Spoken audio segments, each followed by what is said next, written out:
अस्सलाम वालेकुम अब्बू। वालेकुम सलाम। कैसी हो बेटा? ठीक हूँ अब्बू।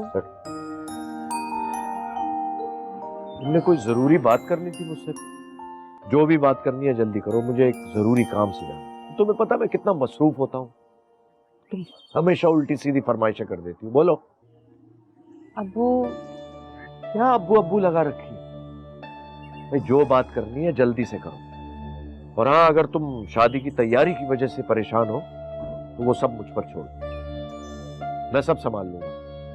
अब बताओ, कोई और बात करनी है या फिर मैं जाऊं? अब्बू अब्बू मैं ये शादी नहीं कर सकती।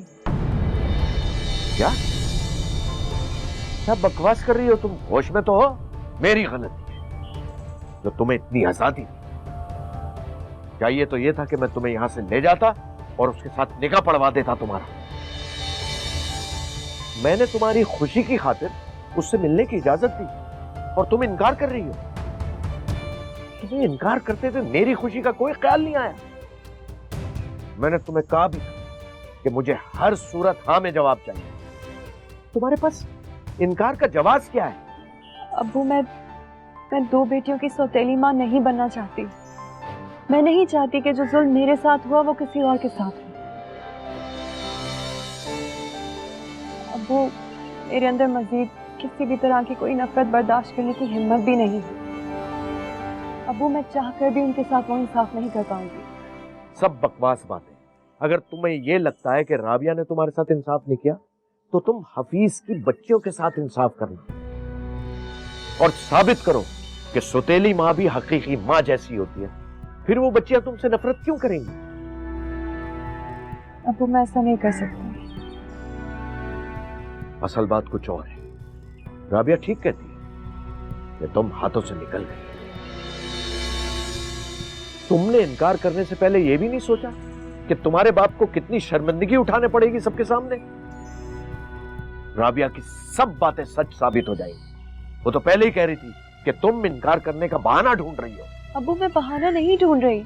मेरे पास ये शादी ना करने का एक बहुत सॉलिड रीजन है। कोई सॉलिड रीजन नहीं है तुम्हारे पास। साफ साफ क्यों नहीं कहती कि तुम्हें बाप पर यकीन नहीं है, तुम अपनी मर्जी करना चाहते हो? अब्बू आप पर यकीन था तभी मैंने हफीज से मिलने की ख्वाहिश जाहिर की थी। मेरा उससे मिलने का सिर्फ यही रीजन था कि मैं एक बार अपने होने वाले शरीके हयात को देख लूं। लेकिन उससे मिली तो पता लगा कि वो 2 बच्चियों का बाप भी है। वो आपने ये बात मुझसे क्यों छुपाई? आपने ये सच मुझे पहले क्यों नहीं बताया? इसमें कोई ऐसी बड़ी बात नहीं थी जो तुम्हें बताई जाती। शादी के लिए लड़के को देखा जाता है, उसके घर बार को देखा जाता है। और हफीज हर लिहाज से मेयार पे पूरा उतरता है। मैं कैसे यकीन कर लूं कि आपने मजीद मुझसे कुछ छुपाया नहीं होगा? तुम्हारे यकीन करने या ना करने से तुम्हारी शादी नहीं रुकने वाली। मैं फैसला कर चुका हूं, तुम्हारी शादी हफीज से ही होगी।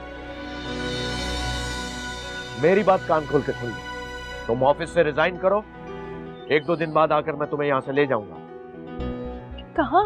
घर और कहां? अरे भाई, घर से ही तुम्हारी रुखसती होगी। हॉस्टल से तो तुम्हारी रुखसती नहीं हो सकती।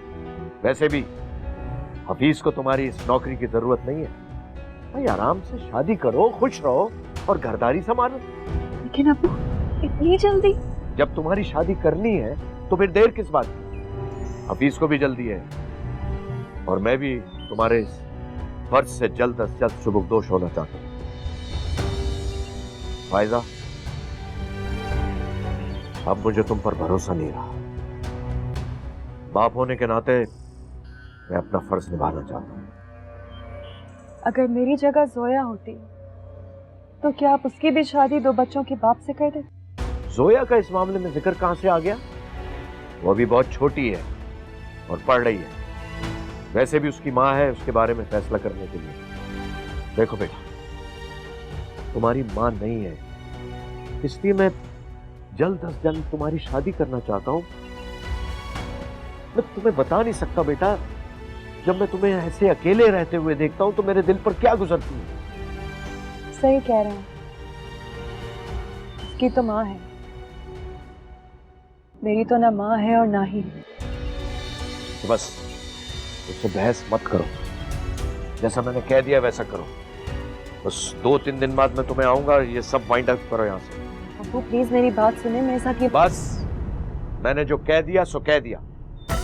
अब्बू, अब्बू प्लीज मेरी बात तो सुन ले अब्बू।